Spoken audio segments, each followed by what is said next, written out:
오늘 아침 우리가 묵상할 하나님의 말씀은 마태복음 18장 11절에서 20절까지 말씀입니다. 오늘 본문 말씀은 우리가 잘 알고 있는 잃어버린 양에 관한 비유의 말씀입니다.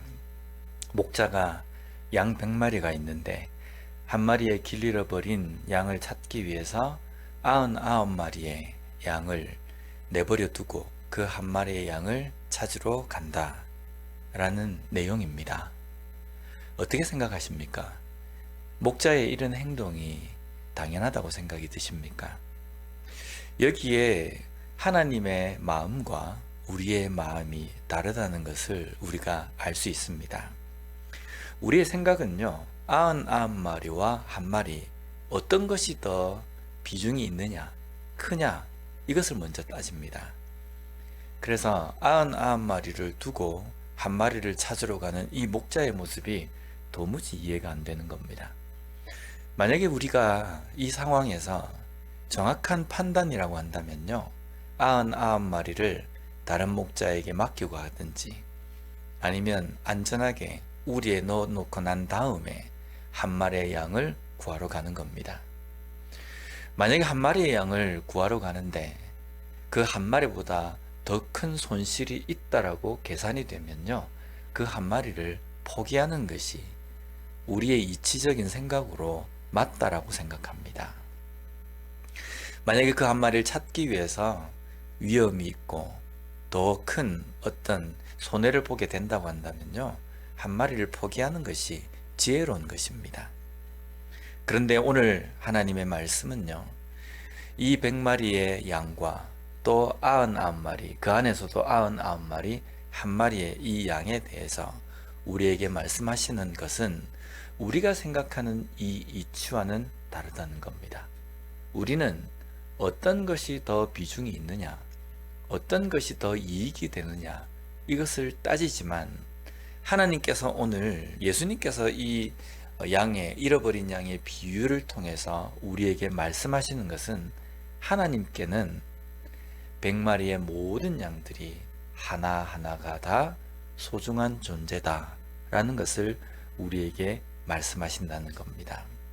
그렇기 때문에 99마리의 양을 내팽개쳐 두고 한 마리를 찾으러 간다 라는 이 의미가 아니라 99마리와 그리고 잃어버린 그 한 마리의 양 똑같이 하나님께는 존귀한 존재이기 때문에 하나님께서는 우리를 그렇게 생각하신다 라는 말씀이라는 겁니다. 한 생명, 한 생명 모두가 하나님께는 소중한 존재다 라고 지금 예수님께서는 이 비유를 통해서 말씀해 주신다는 겁니다. 그렇기 때문에 우리는 하나님 앞에 뭔가 좀 자존감을 높여야 합니다. 어떻게 나 같은 나 같은 존재를, 우리가 이렇게 생각하지만 그렇습니다. 나 같은 그런 존재임에도 불구하고 나를 포기하지 않으시는 분이 하나님이시라는 것, 이것까지, 이 자리에까지 우리가 나아가는 것이 필요하다는 겁니다. 또한 그 사랑을 받은 자로서 우리 또한 세상에 나아가서 다른 사람들을 볼 때에도 마찬가지입니다. 한 생명도 포기하지 않으시는 하나님의 그 사랑을 받은 자로서 우리 또한 한 생명도 포기하지 않는 삶을 살아야 된다는 겁니다. 그래서 예수님은 19절 이후에부터는 그 한 생명도 포기하지 않는 하나님의 사랑을 받은 자가 이 땅의 삶 속에서 형제 자매에게 어떻게 해야 하는지에 대해서 비유로 말씀해 주십니다. 어떤 한 사람이 죄를 범했습니다. 그러면 가서 그 사람과만 상대를 해서 권고하라. 그래도 듣지 않으면 한두 사람을 데리고 가서 하라. 이 말씀이 한 번 말해서 듣지 않으면 두 번, 세 번까지 말하되 그래도 듣지 않으면 포기하라 라는 그 의미가 아닙니다. 70번씩 7번이라도 예수님은 형제가, 자매가 나에게 잘못을 범했을 때 용서라고 말씀해 주셨지 않습니까? 그런데 어떻게 세 번만 딱 해서 더 이상 듣지 않으면 그 사람을 포기하라 라는 이 말씀을 하셨겠습니까?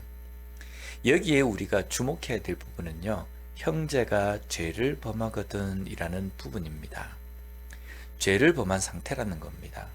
이 죄가 어떤 죄인지는 모르지만요, 형제가 죄를 범할 때 우리는 어떻게 해야 합니까? 비판, 판단, 정죄, 이것이 아닙니다. 권고하라 라는 겁니다.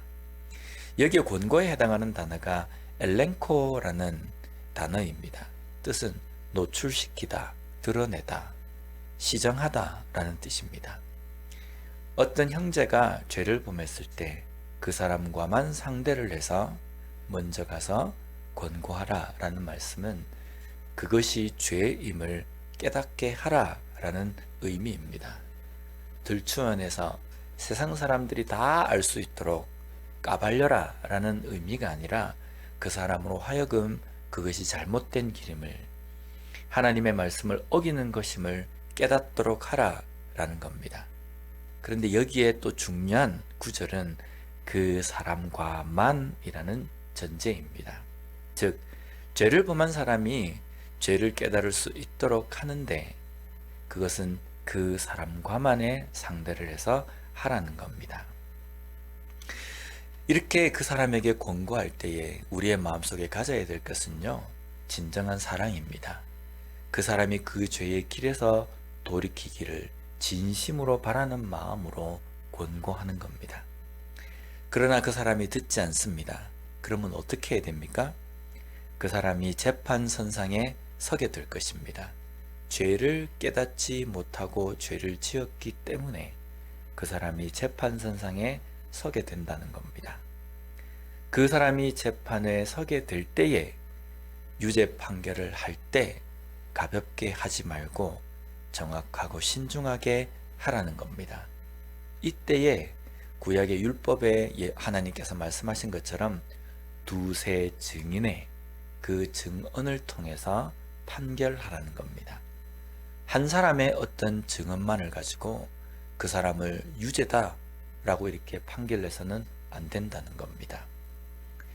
그 사람이 재판선상에 서서 법의 심판을 받게 될 때에 그 사람에게 가볍게 그냥 한 사람의 증언으로 그 사람에게 유죄 판결을 하지 말고 신중하고 정확한 판단을 하라라는 말씀이라는 겁니다. 결국은 그 사람이 죄를 지은 그 사람에 대해서 미워하는 감정으로 권고하거나 재판을 하는 것이 아니라 진심으로 돌이키기를 바라는 마음으로 권고하고 재판하라 라는 말씀입니다. 이것을 예수님은 18절에서 진실로 너희에게 이르노니 무엇이든지 너희가 땅에서 매면 하늘에서도 매일 것이요 무엇이든지 땅에서 풀면 하늘에서도 풀리리라 라고 말씀합니다. 여기에 매다, 풀다 라는 단어가 나옵니다. 묶으면 묶이고 풀면 풀릴 것이다. 이것은 바로 이어서 나오는 말씀과 연관지어서 해석을 해야 합니다. 19절에 보면 진실로 다시 너희에게 이르노니 너희 중에 두 사람이 땅에서 합심하여 무엇이든지 구하면 하늘에 계신 내 아버지께서 그들을 위하여 이루게 하시리라. 즉, 이 땅에서 풀기를 구하면 하나님께서 풀어주실 것이고 묶이기를 원하면 묶이게 될 것이다 라는 의미입니다. 나 혼자 그 사람이 그 죄에서 돌이키기를 원하고 진심으로 권면을 했는데 그 사람이 깨닫지 못할 때에는 바른 길로 돌이킬 수 있도록 다른 사람에게 또 다른 사람에게 그 사람을 위해서 함께 기도할 수 있도록 요청하라 라는 말씀입니다. 두세 사람이 기도하면 더 강력하기 때문에 내가 하나님 앞에 무언가를 얻어야 하는데 내 힘으로는 좀 부족하니까 두세 사람에게 기도를 부탁하면 내 기도의 소원이 빨리 이루어질 것이다. 이것이 이 구절의 키포인트가 아닙니다. 누군가가 진심으로 바른 길을 걷기를 원하는데 그 사람이 그 죄에서 돌이키기를 원하는데 나 혼자 기도하는 것보다 다른 사람과 함께, 동력자와 함께 그 사람을 위해서 안타까운 마음으로 기도할 때에 하나님께서는 그 문제를 해결해 주실 것이다 라는 말씀이라는 겁니다. 오늘 우리의 삶은 어떻습니까? 누군가의 잘못을 보게 될 때 먼저 어떤 행동을 취하십니까?